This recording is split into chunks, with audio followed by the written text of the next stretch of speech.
Okay, hello everyone. It's so good to see all of your faces here. My name is Yas Hardaway, and I'm the Executive Director of Career Services at GSEP. And it is my honor to welcome all of you to the second annual PsyConnect Virtual Employer Meetup. I do want to start by saying that this event is the brainchild of one of our former graduate assistants, Amani Coleman, who is now serving as a panelist today. So full circle moment for Imani, and thank you for your vision and initiative. I also want to mention and say a special thanks to Franya Demerjian, our career services specialist, and Shelby Schwerm, our graduate assistant and a current MACLP student, for leading, organizing, communicating, and handle the entire logistics for this event so that we can ensure its success today. So thank you, Franya and Shelby, for all your work into making this happen. These events also don't happen alone. They happen in partnership as well, too. So I want to thank our alumni relations team for their support. And our director of alumni relations will actually be moderating our Ask Away panel at the beginning of our program. So let me just share a little bit about what we hope that you will get from the program. So at GSEP, our vision in career services is that every graduate will have the clarity, the confidence, and the community to be able to access, thrive in, and to transform the future workplace. And so events like these are designed to provide you with career information and to help you expand your network. And specifically, we've identified 3 learning outcomes that we hope you will gain from this program.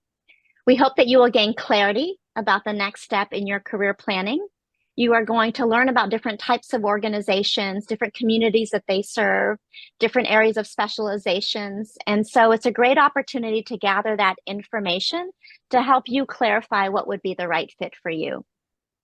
We hope that this event will give you confidence in your ability to successfully move toward your next career objective. Because as you gain more information and insight, hopefully it will better equip you as you prepare for your associateship search.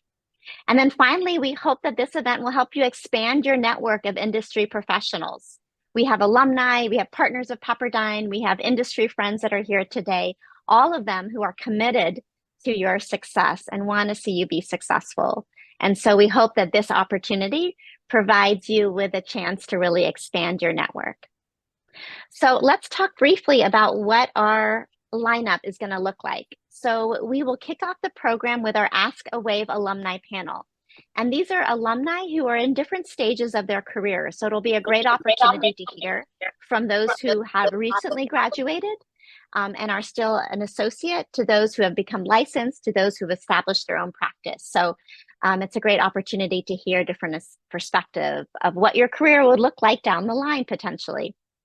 And then we will transition to our employer breakout portion. So each of our employers will introduce themselves briefly, so you know a little bit about what they're about. Hopefully you had a chance to see the list of what our employer lineup would look like and maybe had a chance to do a little research. If not, the introductions will just give you a brief overview of who they are.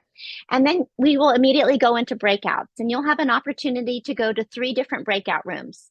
So you can begin thinking about where you'd like to go first. And then we will signal you to transition to the second and third one so that you can meet more employers and gather more information. And then we'll all come back together at the end for a final closing and a few final words. So without further ado, I would like to turn it over to my dear colleague and one of our alumni on the education side, Dr. Renee Dorn. Dr. Dorn is the Director of Alumni Relations and a very strong and supportive partner of GSEP Career Services. So Dr. Dorn, I'll go ahead and turn it over to you. Thank you. Thank you so much, Yaz. And thank you for always including alumni relations in your activities, in your programs. We really appreciate the partnership. And welcome to everyone to this PsyConnect Virtual Employer Meetup, and especially to our Ask a Wave alumni panel discussion. We have 5 alums that we can't wait for you to meet and hear from. So I'm just going to go ahead and get started and start introducing our alumni panelists. The first one is someone that Yaz has basically already introduced to us. She's the brainchild of this entire program, and she is one of our GSEP alums. That is Miss Imani Coleman. So welcome, Imani, and thank you so much for joining us today. Thank you for having me. I love coming back. But a little bit about me, I just finished the program in December, so I am freshly an associate. I currently work with tier 3 individuals who have significant diagnoses, so that's schizophrenia, bipolar, personality disorders, who are at risk of incarceration and homelessness. I'm working with the County of San Bernardino, so it keeps me very, very busy, but I'm so thankful for my connections with Pepperdine. It's what helped me get this position that I have with the county, and I'm so thankful. Thank you. Thank you for joining us, and we look forward to hearing more from you in the next few minutes. All right, and next, our next panelist is Jacqueline Mendez. So welcome, Jacqueline. Hi. Hi. I had a little problem with the mute button, but I'm here. I'm here. Thank you so much for having me. I have been really looking forward to this morning since I got invited. So yeah, I'm excited. So give us a little bit about your background, your professional background, which program you graduated from, and what you're doing right now in your career. I'll start with the program. I'm both a Pepperdine alumni undergrad and the master's program. And what I'm doing right now, I am the founder and clinical director of the Center for Relationship and Intimacy Wellbeing. We're here in the San Fernando Valley, and we're also in actually near Pepperdine, the West LA area. We are a sexual health practice.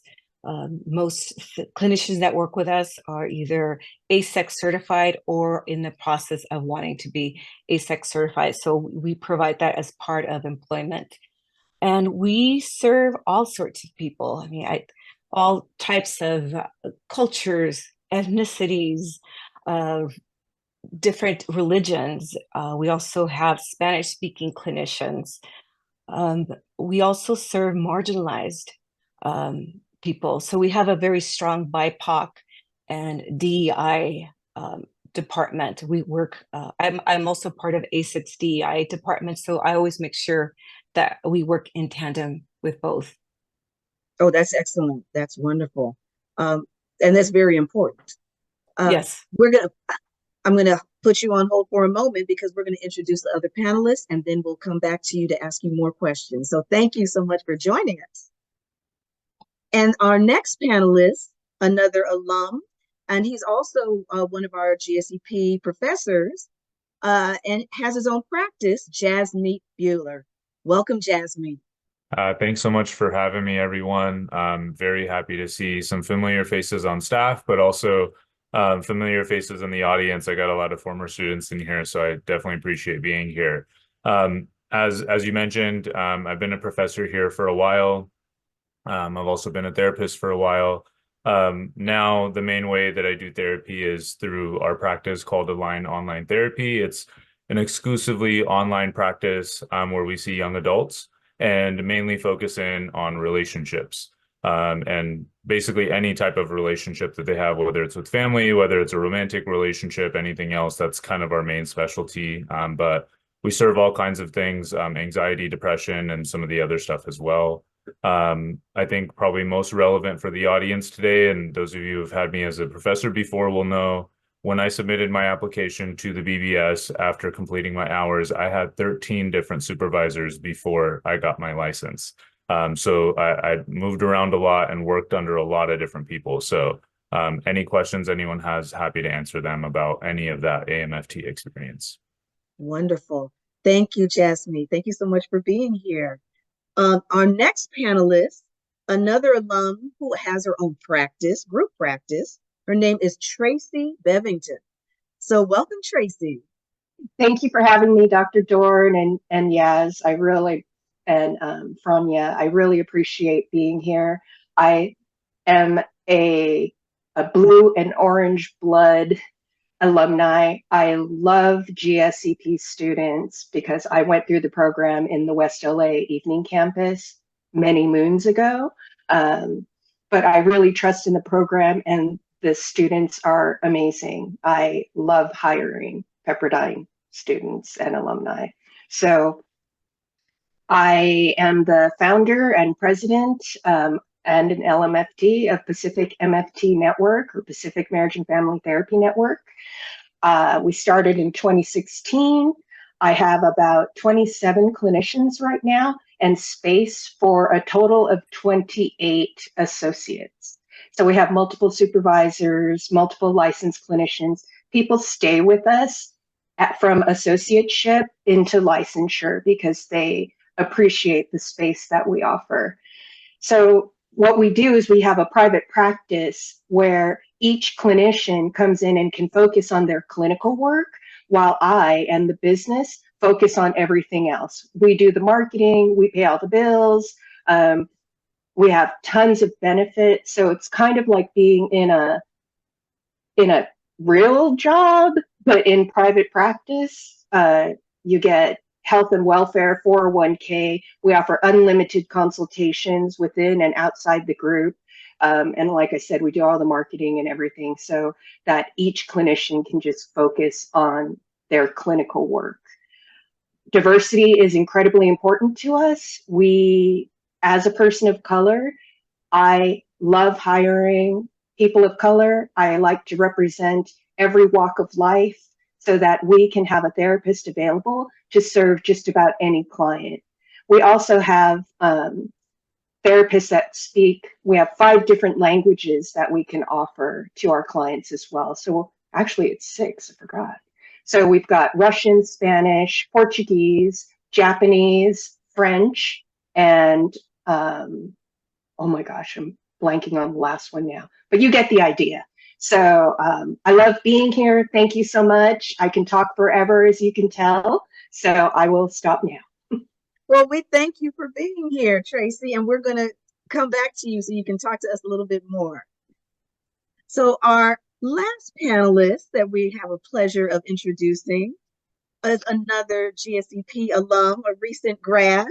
Her name is Tiana Tabakal. So welcome, Tiana.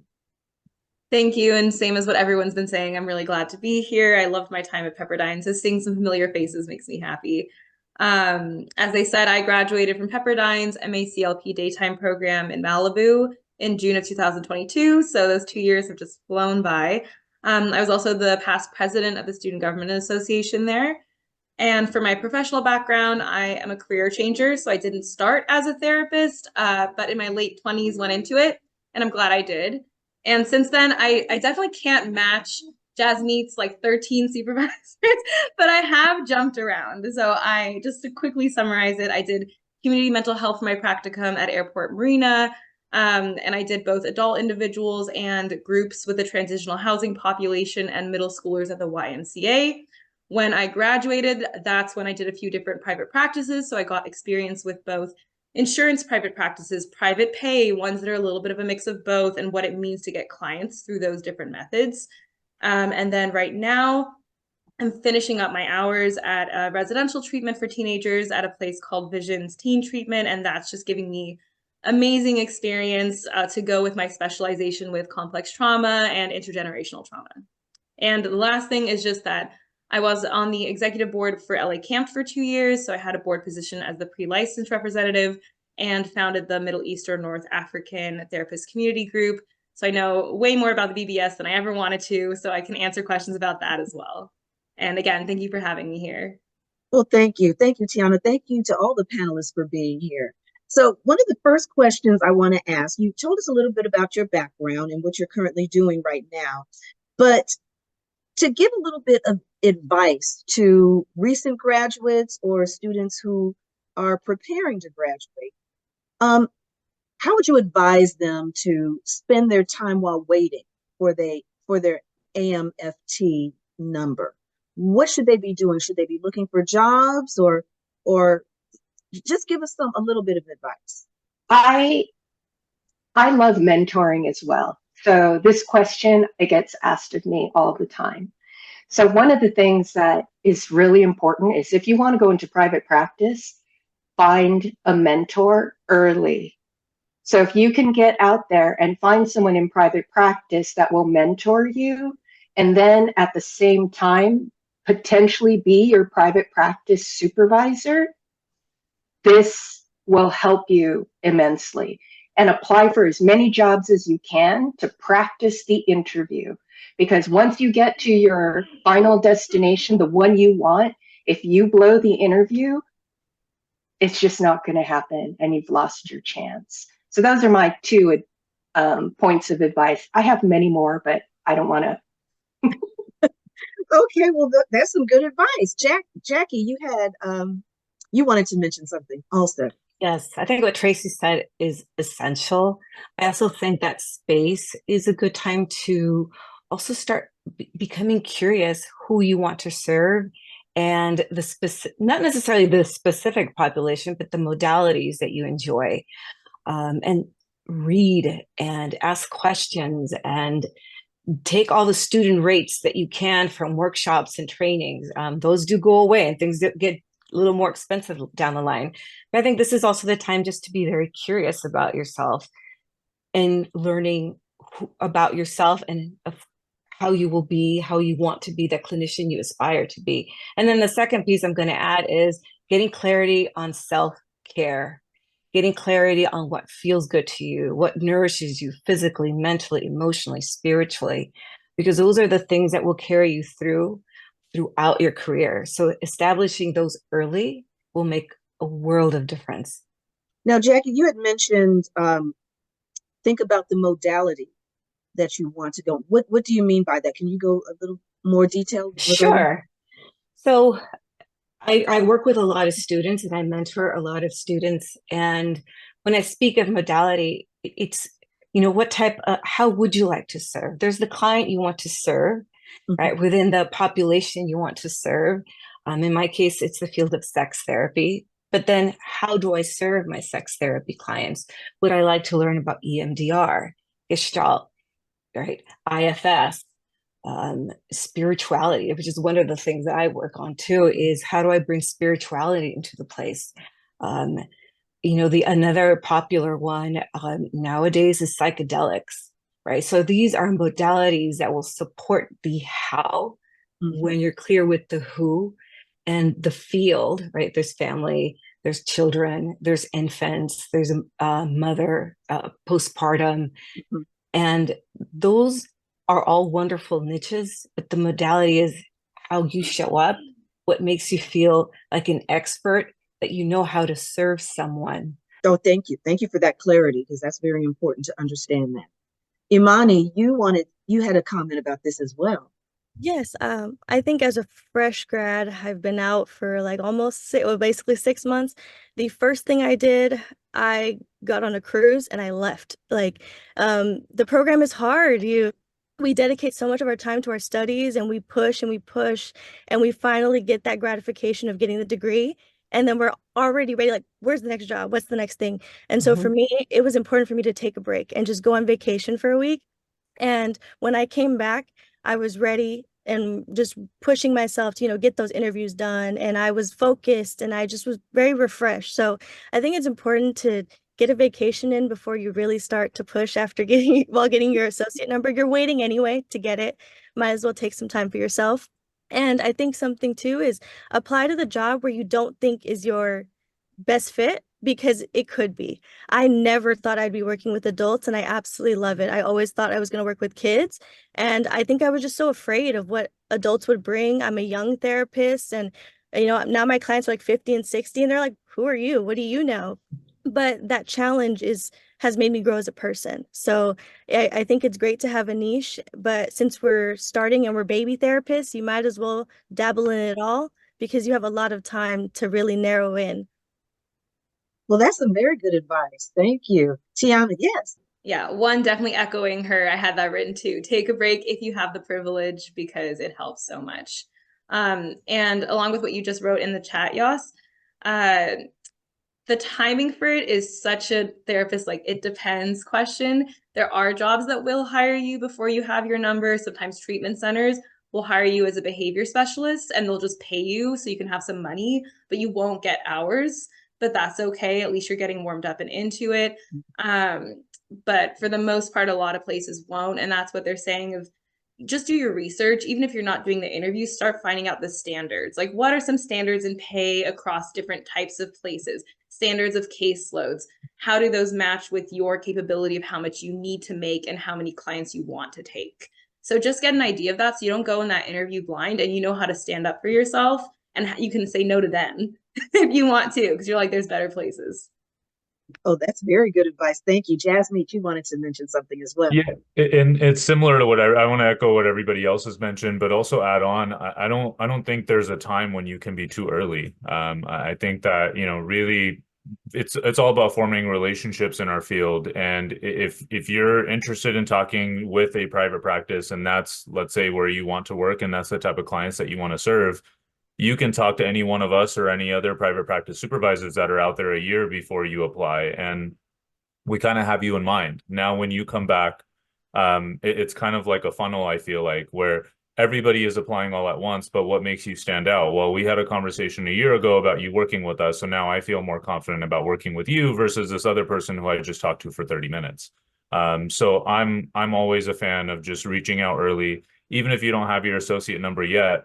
We can make everything official when it is official, but just like Tiana mentioned, you can work as a specialist at a treatment center, at a community mental health agency, in private practice. I've at least half of our associates that we've hired, I've brought them on as like a marketing specialist or, you know, public relations specialist or some other position. Like, we'll create a position for you. We'll get all the HR and all the paperwork and everything out of the way. And then as soon as you're ready to start as a therapist, because the BBS says so, now we just flick a switch on, and now you have the clients rolling in. So I'm always a fan of just getting started early. Well, that's good to know as well. But Jasmine, I want to continue a little bit with this discussion about a private practice, because if there are some people who may be interested in starting their own practice, how would they go about that? What did you do to start your practice? And I'm going to also ask Jacqueline the same thing. Yeah, definitely. I mean, I think the number one thing is identifying your target population. I think that's the most important thing. Once you know who you want to work with, I think everything else flows from there. After that, I mean, there's so many steps to it. There's, you know, getting yourself established as a business and all of that. I mean, when you're an AMFT, though, you're going to be working under somebody. So they're going to have all that infrastructure and everything else there. But it's also understanding what are your options. Some private practices are going to do your marketing for you. Others are not. Some supervisors are going to take insurance. Others are not. Some supervisors are going to do a split. Others are going to give you a flat rate. So I think it's important for you to start the interview cycle early, just like Tracy was mentioning earlier. Once you start that interview cycle early, now you know, okay, what's out there. And then now that you know what's out there, now you know, okay, this is what meets my needs. This is what doesn't meet my needs. If I wanted to work at this practice and I had 10 clients, I would make as much money at this other practice at 25 clients. So like, what do I need? What do I want? I saw one of the comments earlier from the students about like, can I have like a full-time job and then also be a therapist? Because maybe you're making a career transition or something like that. That person in private practice is going to look very different than somebody who is looking for private practice to be their full-time job. You know, you can afford to have only 5 clients a week and charge them $250 or something like that, when, you know, you already have a full-time job where you have benefits, insurance, and everything paying your bills. Whereas if you want this to be your full-time job and you want to get insurance and benefits and everything else that comes with it, your process looks different. And now you're looking for that volume at the beginning. So I think it just kind of depends on what your needs are, but there's no way of figuring that out until you get out there and see what's actually available. Okay, that's good to know. Thank you for that, Jacqueline. I wanted to come to you to ask about the same thing, about starting your own private practice, and what are some of the things that you had to do to get started? Boy, I have stories of huge mistakes and some wins, especially the first year. I think the biggest lesson for me, and I'll start with, most of us start at community mental health, where we have absolutely nothing to do with collecting payment, with figuring out fees. So we don't have that practice. I remember the first client I ever had in private practice, when they handed me the check, I was like, what do I do with this? Like, what do I do with this? Because I never had the practice of doing that. So that's one of the one of the good things of going into a group private practice is that you will get the opportunity to practice some of these foundational ways of being a business owner. So there I go to point two, is we get taught to be great clinicians. We get to know what diagnosis, the treatment planning, how to coordinate services. We do not get taught to be business people in graduate school. And that is a huge key element. I made so many mistakes at the beginning because I just did not understand the system behind the business. So part of this is also getting a mentor, somebody who's done another private practice before you. Have a mastermind group. I had a mastermind when I first started, and it was wonderful. We could console each other when one of us made a mistake. We learned from the other person when somebody made another mistake, and it just multiplied from there.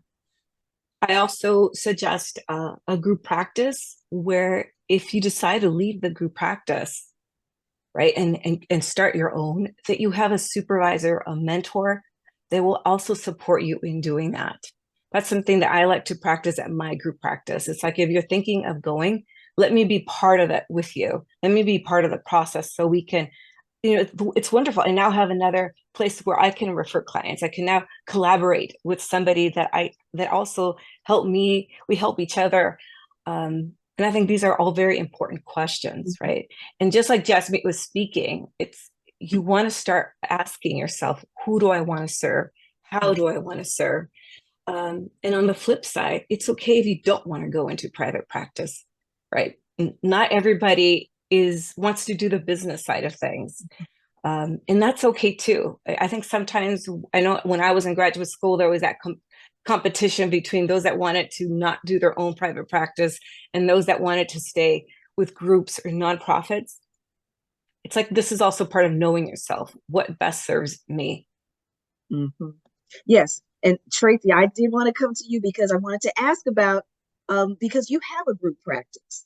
And so I wanted to get a clear understanding, those who may be interested in a private practice, would it help if they started out working with a group practice and then transitioning? What would you suggest? And actually, how did you get started with your group practice? I'll go through how I started real quick. This is my second career. I worked for many years as a retail sales manager and a human resource manager prior to being a therapist. So my parents own their own business. My two brothers own their own. So we're a family of entrepreneurs. So I come from just a general foundation of high risk tolerance. So the level of tolerance for risk is very important when you're deciding whether you want to do your solo practice or you want to be part of a group. Because if you're in a solo practice, the risk is significantly higher than if you're in a group practice. But sometimes when you're in a group practice, you don't have the freedom and the autonomy to work in the way that you want to. It's sometimes a little more structured. So it really kind of depends. I went through all my years in HR and business management. I had an injury because self-care was not my thing. And I took time off and decided I'm going to get an MBA in organizational development, or I'm going to get an MBA in clinical psych. From the very beginning, I wanted to go into psychology, but I ended up at UCLA, which is research oriented. And I was like, whoa, this is not what I wanted. So I switched to sociology, and then I got offered all these management positions. So once I had that injury, it changed my life. So that's how I became a therapist. And the group came out of my experience as pre-licensed and as a trainee. All of the things that I experienced that seemed like roadblocks. Oh, I can't tell you how many times I got told, yeah, we don't do that. Or you need to call camp to make sure. And I'm like, I need to call camp to make sure I can put my picture on my business card. Like, what? I don't. So it was really difficult for me to thrive under those that very rigid structure of this is how we do it. So once I became licensed, my practice was thriving. I was either going to turn people away, like refer them out, or I'd have to add another day, but I had small children and I didn't want to. I actually graduated pregnant, by the way. So you can do this career and have a family, which is kind of crazy thinking, because a full-time private practice is like 20 to 25 clients a week. That's a reasonable full-time private practice. So you can have a family, you can have babies, you can take time off. It's very flexible. But again, it all comes down to the risk tolerance. How much risk can you tolerate? Because when you are out on vacation, you're not getting paid. Right. That's absolutely true. So I want to ask Tiana and Imani, because you don't currently have a private practice. You're working for the county and for a treatment center. So how was it for you to, once you graduated, moving and working for the county, working for this adolescent treatment center? And do you like where you are, or do you eventually want to go into private practice? Sorry, Imani. Actually, so I did work in private practice for a majority of my time after I graduated, actually for like the last 2 years. The treatment center was more recent. So for the private practice part of it, at least, it kind of like what everyone was saying about the risk portion, it was interesting because I got to see insurance and private pay from all my supervisor jumping. And with insurance, it was really nice because I guess I got to see getting a lot of clients, not too hard to get them, but we didn't get paid as much. Usually we got like a flat fee or something like that instead, but maybe they gave us some insurance benefits or health benefits. But then on private pay, I could have like 12 clients and be thriving. But then summer comes and I'm poor. So because all the clients go away.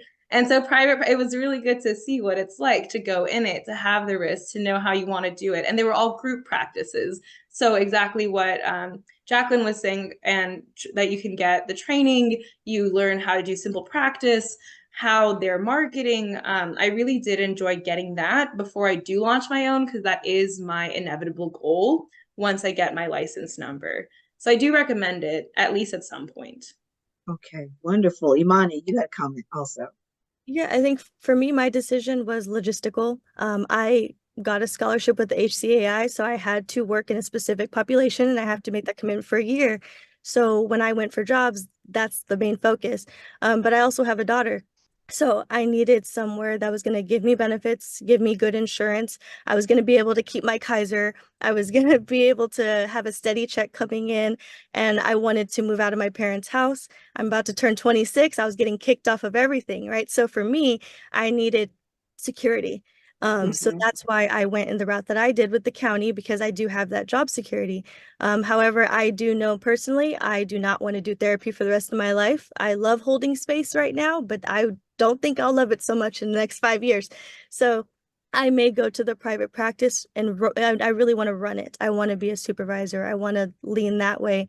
But I didn't know that until I got really into the work. So for me, it was a logistical choice. I wasn't able to go to private practice because of the other constraints that I had and the obligations I have with the scholarship. And that's something I didn't think about before taking the scholarship. It's something I didn't think about when I was getting ready to graduate, but it all worked out in the end. And I'm very confident and happy with my decision and where I'm at right now. Wonderful, wonderful. Thank you for sharing that also. Tiana, you had talked earlier about, and some of you also have talked about job interviews and fighting for yourself. And so what would be the most effective approach, or what approach did you take when you discussed salary for a job interview? Yeah, I mean, I'm very fiery, so I do a lot of advocating for myself. And I think as being an associate, that's really necessary. And like one thing I really always tell everyone who's pre-licensed is know you're valuable. Yes, we don't have a licensed title, but we have training fresh. We have so many new methods that maybe some of the older therapists don't have. And we have energy and passion. We're not jaded yet. Like, that's a really big deal. And so I think it's just going in, one, knowing you're valuable. Two, what I said earlier is research. Know the averages, know how to negotiate, going in saying, if they say, oh, I'm going to pay you $15 an hour, we're like, well, I'm saying average $40 flat fee, and you should be giving me health insurance. You should be giving me PTO, sick time, or if it's private pay, 50-50. I'm saying at least 50-50. And if you can get more, awesome. And if they're saying under, then say, what's the plan to get me up to 50-50? So just know how to use those types of languages and how to say no if it doesn't hit those. And then also things like treatment centers, right? Like there, you're going to get a lot more money. You might get 65 up to 90. As an associate, it is possible, but you will be working 40 hours. The clients are much harder, much more intense from my own personal experience, at least. But you gain incredible experience. So just know all of that and come in fighting and say no. Imani, you got a comment too. Yes, because when I went to the county is known for not wanting to pay its associates. It's just a realistic thing. But I think it's important when you're going to ask for more money, you need to be able to back it up. And I've had coworkers where I'm like, oh, like, how did you negotiate your salary? And they were like, well, I asked for 30, but then when they ask me, why do I deserve 30? They kind of get stuck. And so if you're going to ask for more money, you really have to have in your back pocket, well, why do you deserve it? And I was able to talk about my practicum experience. I was able to talk about my volunteer experience, right? It doesn't have to just be paid experience that justifies the rate in which you deserve. So I think it's important when you're negotiating to be confident in your abilities, your skill set, your training, everything you work so hard for, and use that to justify why you deserve more. Yes, we don't have all the experience in the world, but we do have some. And we're needed. They like to hire associates. People like that. And they pay us less regardless than licensed people. So they'll take us. So you really have a lot to work with, but you really have to start with that confidence. And you can't come in to an interview scared to ask for more, because you start high and let them bring you down. Okay. All right. Jasmine, you had talked about that a little bit as well. So what is some advice that you would give when it comes to discussing salary or negotiating salary? Yeah, I mean, Tiana really covered a lot of what I would probably say on this topic. I mean, that was great. I just think the information is key. It's very easy to go in there when you have 5 or 6 other places that you've already gotten quotes from and things like that. Like, when you're going to go buy a car, like it helps to know what the other cars are worth in that same class. So when you're going into a job interview, I think it's important to know the same thing. This is what I'm getting from some of the other places. Can you match that? I really would like to work with you on this level, but on this other stuff, hey, this is what I'm seeing out there, and these are the other jobs that I'm seeing out there. So being able to just state that right away sets the expectations from the beginning, and then it kind of allows you to be in a little bit more control than them being in control about how much you're going to get paid. Okay. It seems like we're coming sort of close to the end of our panel discussion. So I want to ask one more question. And it's something that some of you have already brought up, and that was your personal life. So how can you, as a therapist, as a clinician, separate work from your personal life and avoid bringing that work-related stress into your home? So how did you go? I'm going to start with Tracy. How did you go about doing that? You said you were pregnant when you graduated. So how did you separate the work and the family life? Well, every therapist's favorite word other than it depends is boundaries, right? So you have to really be clear about how much time and energy you want to allocate to these different parts of your life. And so that's really important. And the way that I was able to get there was through really good therapy on my own. Every therapist needs to be in therapy. It will help you maintain your just reality, so that you don't get sucked into too much client work. You don't take too much of the client work home with you. It's all about the self-care and setting boundaries and understanding how much of yourself you're going to give to the client versus how much you can tolerate. Sometimes we decide to go with how much we can tolerate, and that's too much because many of us have very high tolerance. So if we can figure out through our own therapy where that line is, it's very helpful, at least in my experience. Yes. Did anyone else have any comment? Yes, Imani and Jasmine, yes. So I have a routine. When I get out of work and I clock out for the day, I sit with myself in my car. Like I kind of debrief with myself, the feelings that I had today, my experience of today. And I do all this in my car and give myself that 10 minutes before I go pick up my daughter from her daycare. Before I walk through the front door of my house, I've already decompressed from my day. Because a lot of that festers in us. And sometimes we have back-to-back clients and you don't even have time to think or eat or use the restroom, right? So it's important for me, even though I get off at 5:30, I'm not pulling out of that parking lot till 5:45 when I can have some time with myself. So I think that's important to have a routine, set something you enjoy. I listen to podcasts when I drive home that are completely unrelated to therapy and just get used to that kind of routine. It really does help to have something to look forward to at the end of your day. Absolutely. Jasmine, you got a comment also. Yeah, I think so much of it is, once again, the relationships. Our supervisor, picking the right supervisor is really important. Picking the right team that you work with is really important, because we may all be burnt out together, but if we're spending time together, we can feel less burnt out. And then we can start game planning different solutions. Hey, what are you trying? What works? What doesn't? And things like that. I also think another thing that's so important is to do other things other than just therapy. If you're going to go into private practice, do some of your own marketing, even if you're not an expert or anything, but like do that, because I just think it takes you out of that mental space of just, always trying to like save the world. Like, sometimes it's nice to just do something else. For me, being a professor, being a consultant, doing some of these other things, it's so refreshing to just step out of the role of a private practice therapist every once in a while. So finding other things that we enjoy, paid, unpaid, fun, not fun, whatever it is. I just like doing other stuff too. That's wonderful. Jacqueline, did you have a final comment? And then Tiana, yes. So yes to what everybody said. My favorite way is having a playlist, something that just completes me, get out of my head and back into my body where I feel more relaxed. Whenever I've had those tough moments, I think Imani was talking about when you have back-to-back clients, I used to dance from my door to the front just to move that energy through, be present with myself. So when I opened that door, it was like, a refreshed part of me showed up.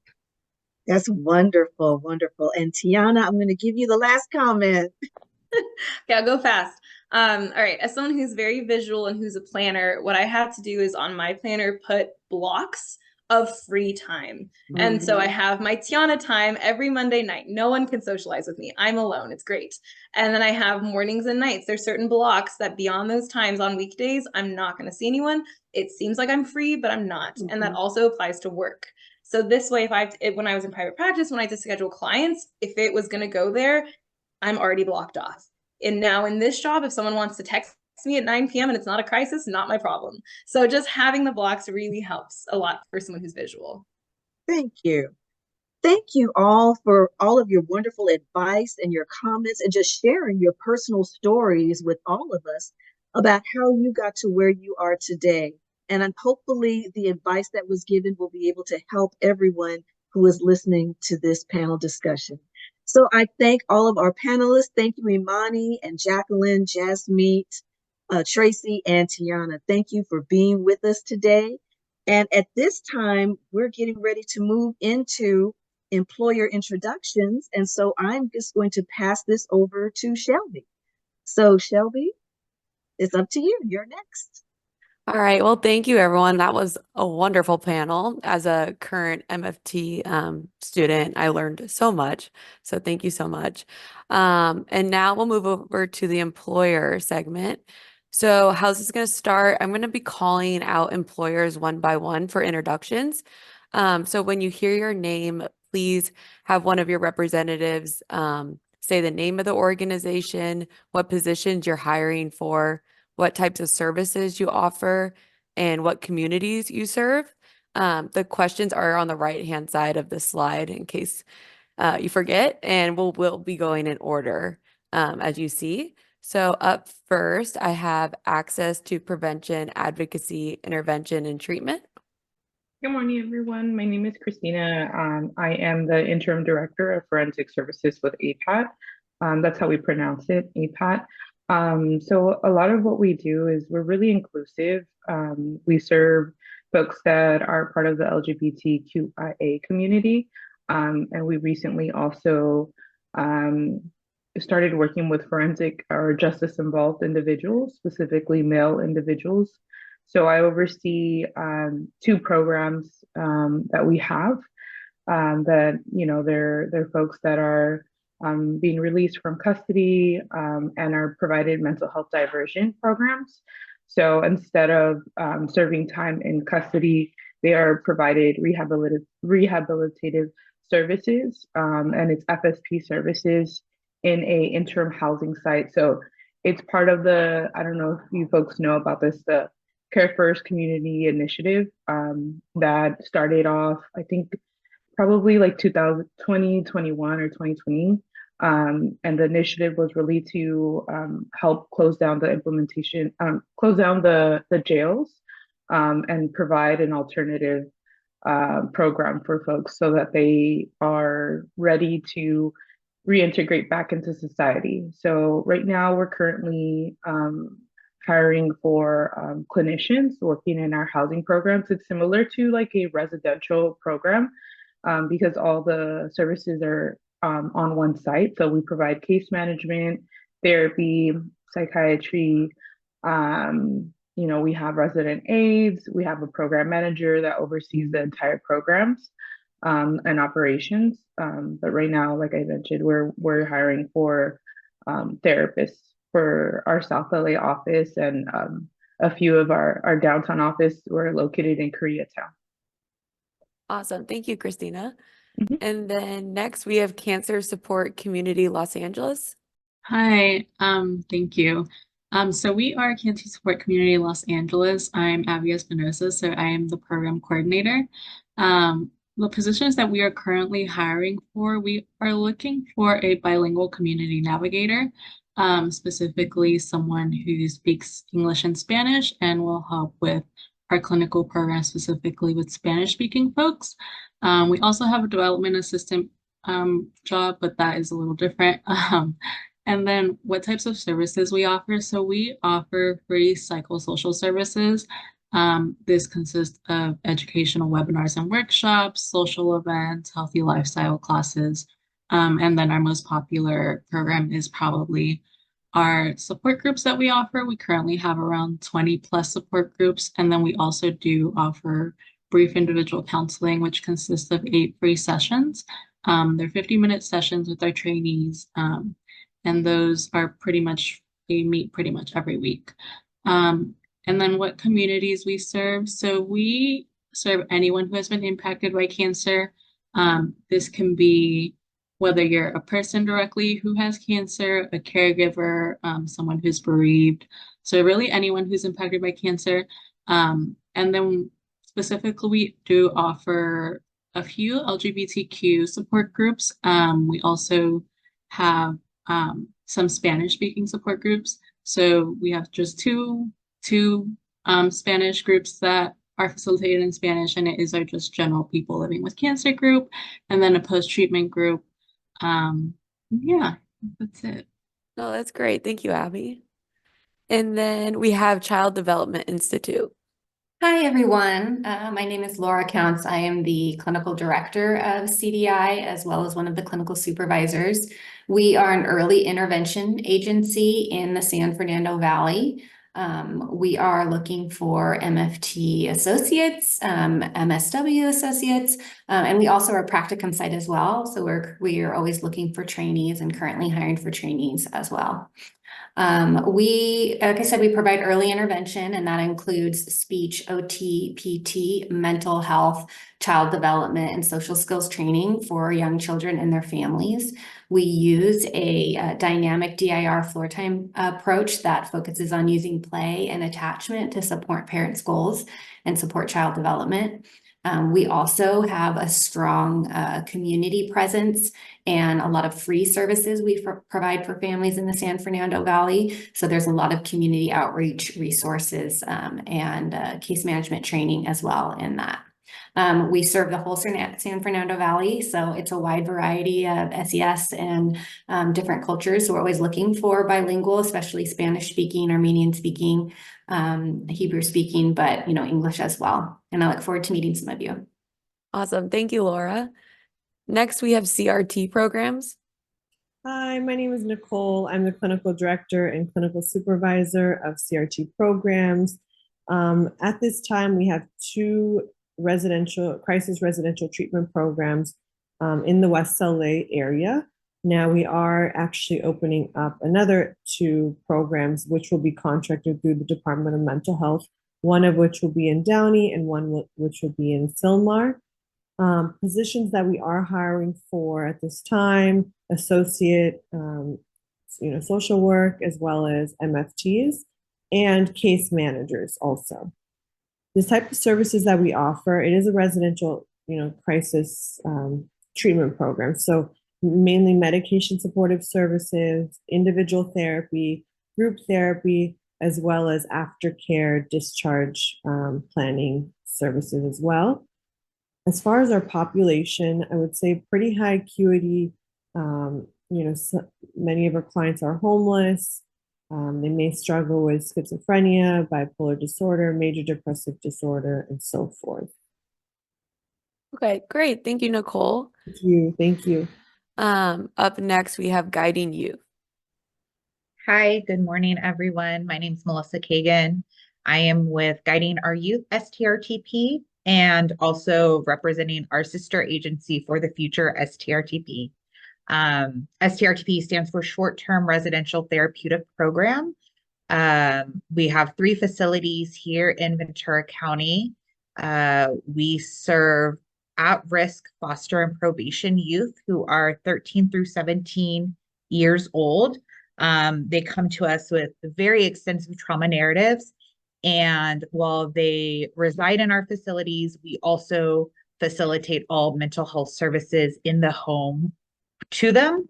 So that includes individual psychotherapy, group psychotherapy, mental health, social rehabilitative services, medication support services. Pretty much everything is there in the home. As you can imagine, adolescents sometimes very resistant to all services. So instead of trying to convince them to go out to receive all these services, we provide everything in-house for them. We currently are looking for both associates, whether it's MFT or social workers, and also practicum students. Awesome. Thank you, Melissa. Up next, we have Kids and Families Together. Hi, everyone. I'm Rachel Pletcher. I'm a marriage and family therapist, and I'm one of our program managers and supervisors at Kids and Families Together. KFT is a nonprofit. We serve families involved with the child welfare system in Ventura County. So foster resource families, kinship, adoptive, and birth families. Some of our programs, we're serving the children. Some are for the parents or caregivers, but we're always trying to work as a family. So you get a lot of family and kid hours with us. And we have some support groups as well. Our office is located in Ventura, and we're providing services mainly in-home. So we're all throughout Ventura County. We specialize in attachment and trauma, and we use TBRI, or trust-based relational intervention, and TheraPlay, which are both evidence-based treatment modalities. We have a very warm and supportive environment. There's a lot of flexibility in scheduling. Clinicians make their own schedules. We're open to both part-time and full-time clinicians, and we're currently hiring for associates. We do have some MFT trainees, but those spots are all currently full. So if you live outside of Ventura County, I wouldn't recommend applying, as there's a lot of driving with this position. So that would be a little difficult if you had a commute on top of that. And I look forward to talking to you more. Thanks. Great. Thank you, Rachel. Up next, we have Medden's Health. Hello, my name is Shakoni Anderson. I recognize some faces here because I also wear a hat at Pepperdine and graduated from there. But I am representing Middens Health today. And so we are in a couple places. We are all throughout California, in Nevada. We'll be moving into Texas soon. Some of our offices, our main office is in Beverly Hills. We have Orange County, San Diego, Las Vegas, Palm Springs, and San Francisco. We have Las Vegas and Reno as well. Those are the main offices, brick and mortar. We also do telehealth, and so we are looking for positions for AMFTs. They have the opportunity to either go to the brick and mortar or they can do telehealth. And they are able to create their own positions. We just require at least between 15 and 20 clients a week. The services that we offer, we do couples, individuals.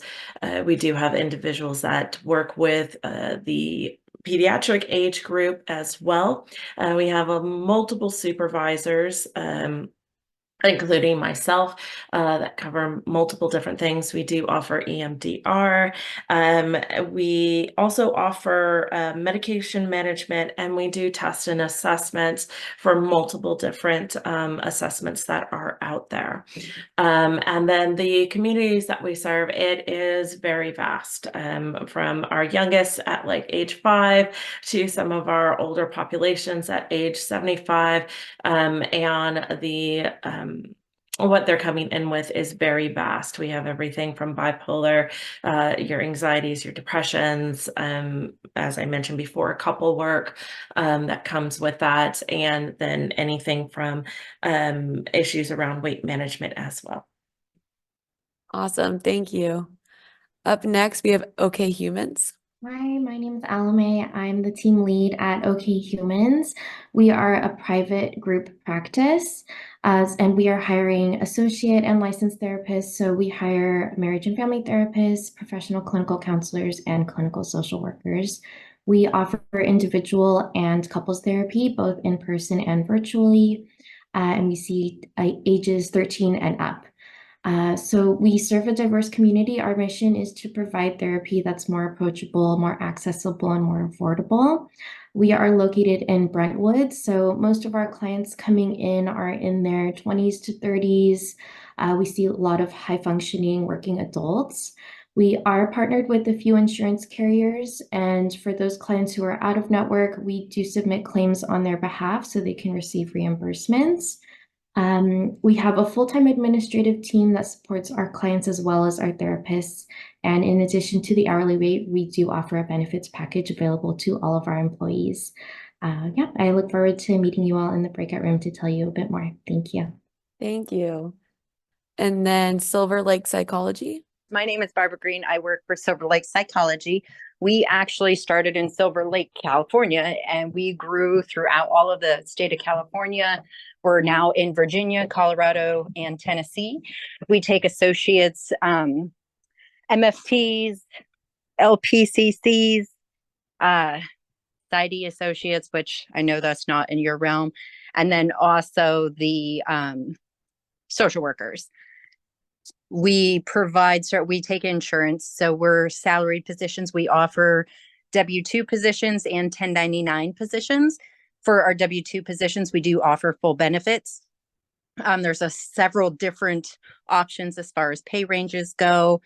The full-time is salary, the part-time is hourly, and we serve all different communities. We have populations from all different walks of life. Our therapists all come from different walks of life, different populations, different modalities, everything. Awesome. Thank you, Barbara. Absolutely. Next, we have the Help Group. Hi, my name is Juliana Vexler, and I'm from the Help Group, and actually a Pepperdine alumni as well. I graduated back in 2010. This is really great that you're doing for all of the graduates. I mean, I wish we had this when I graduated. So we're currently hiring MFT associates, both in Culver City and Van Nuys. Bilingual Spanish, Russian, Armenian is always preferred. So we're a community-based mental health clinics and contracted with DMH. So all of our clients have Medi-Cal. We see primarily children and families, but we also have adult programs. We have the CalWorks program, so it's people receiving welfare, adults receiving welfare. And then we have some evidence-based practices. So we provide training and getting like trained in those practices. Then we have a psychiatrist on staff, case manager. I mean, it's really, there's weekly group supervision, individual supervision. Twice a month, we have trainings on different like play therapy. I think we're very heavy on training. I've been there for 8 years already, so I've seen a lot of students come in. I'm a clinical supervisor and also oversee the CalWorks program. And then I was listening to everyone speak and everyone talk about private practice. Under the help group, we have, it's a newer program. It's called Lumina Counseling, and it's more of a private practice kind of model. And it's more insurance-based, it's in-person and telehealth. And it's more like if you want that more of a private practice and higher functioning clients, we have that as well. And you would just apply through the same HR department. Awesome. Thank you. Up next, we have the Stepping Stones group. Hi, I'm Ed Stubbits. I'm from the Stepping Stones group. Our clinical director is Dr. Keegan Tangerman. He's an adjunct professor at Pepperdine. We're currently hiring for licensed associate and practicum positions in between Santa Barbara through Orange County. We work with over 30 school districts and mainly IEP-driven services, RAP services, and then you have the opportunity, excuse me, as well to work in our community-based and center-based services that are really based out of our Culver City office. Great. Thank you, Ed. Up next, we have the Whiteman Clinic. Yeah, hi. Thank you so much for having me this morning. Jerry Weichman, and I'm the director of the Weichman Clinic, which is located at the Hoag Hospital Neurosciences Institute in Newport Beach. We specialize in kids and adolescents, and we basically have a big team of a lot of different specialists. We have psychiatry, neuropsychological testing, family therapy, couples counseling. We have a lot of individual providers, and we usually carry about 1 to 2 interns. We treat an entire family system, and we can basically bring a team around a family that's specifically tailored to them to identify every issue of what's wrong with the family system and get it changed up and get them back out. Normally we carry about 1 to 2 interns, like I said, and we're always looking for really motivated, driven people that really have a passion for working with kids and adolescents. Awesome. Thank you, Dr. Whiteman. Up next and last, we have VIP Community Health Center. Hello, everybody. I'm Dustin Scheida. I am the clinical director at the VIP, which is the Violence Intervention Program. We are located in Boyle Heights, right down the hill, we call it, from the old LAC USC hospital. We are a DMH contracted agency and a children's provider, meaning that we provide services for 0 through 17-year-olds, and the TAY, transitional age youth, up to 25. We do family therapy, a lot of individual therapy, play therapy. We have specialized programs in birth to 5, specialized programs for FASD, fetal alcohol spectrum disorders, LGBTQ plus programs, as well as working up in the LAC USC hospital doing assessments on children who are referred through DCFS. We're hiring for associate MFTs, associate social workers, associate LPCCs, as well as we have a practicum program as well. So if you are entering in the practicum and interested in doing your practicum with VIP, you can definitely send in your application. I kind of went over the services we provide. We do all those things and many and much more. And like I said, we are located right in Boyle Heights, service area 4. And that's the community that we currently serve. We see them in person in the clinic, as well as telehealth. We kind of meet the clients where they're at, whatever they prefer, and as long as they're making, progress in their therapy. So look forward to meeting more of you as the breakout rooms open up. Awesome. Thank you. Okay, then I think we'll transition to the breakout rooms. So at this time, Franya is going to open the breakout rooms. So students, please enter the breakout room of the organization that you would like to speak with further. You can also refer to the chat for these sample questions to ask employers. and we will broadcast when it's time to switch in about 20 minutes. You will have 3 opportunities. Thank you. All right. Well, hopefully you had an opportunity to gain a little bit more insight into the different types of organizations that are available to you. A special thanks to our employers for taking the time on their Friday to be with us today, to share more about their organization, to think about Pepperdine for their hiring needs, and for being willing to answer questions as well too. So we're going to be following up with the employers to see what contact information they'd like to provide, and then we will send a follow-up email to all of those who registered to be able to provide the information that we'll have available. So just a few things before we wrap up. I just also wanted to remind all of you that Career Services is available to you as a student and also as an alumni after you graduate. So a few of our services that I'll highlight, one, are career design sessions. And if you are trying to figure out what your next step is, if you're changing careers, if you're trying to figure out how to break into the clinical industry, the mental health industry, how to navigate online career resources or come up with an action plan, then we encourage you to schedule a career design session via Handshake so that we can work one-on-one to support you. We also offer document feedback sessions, and these are just 30-minute consultations where we can provide you with feedback on your resume, cover letter, or your LinkedIn profile, especially as you try to tailor or customize your documents to different types of roles. We can certainly work with you to be able to do that. And there are a lot of cool online AI-powered career tools that we're happy to show you to help you with your search as well. And then finally, we have our signature programs like the one today, where we connect you to alumni, to employers, and we offer these programs to help you, again, gain more career information and build your community so that you're more confident and equipped in moving forward on your career journey. Finally, we would love your feedback. So this year, we built upon the program from last year. This year, we added the Ask a Wave panel, which seemed like it was a great addition, but we would love to continue evolving this program so that it really meets the needs of our MACLP students. And so the link will be in the chat for you to fill out a very brief survey to give us that feedback, and then you will be entered in an opportunity drawing for an Amazon gift card. And finally, if you're willing to take a Zoom group photo, we would love to do that just to capture the event. So I'm going to stop share. And if you are open to it, keep your camera on. If not, you're welcome to turn your camera off or to sign off at this moment. But on the count of 3, I'm going to ask you to choose an emoji or a reaction. Okay? And then I'm going to take the photo. All right, ready? Okay, 1, 2, 3.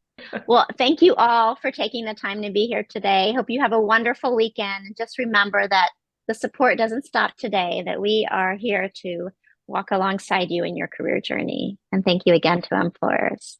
Have a great weekend, everyone.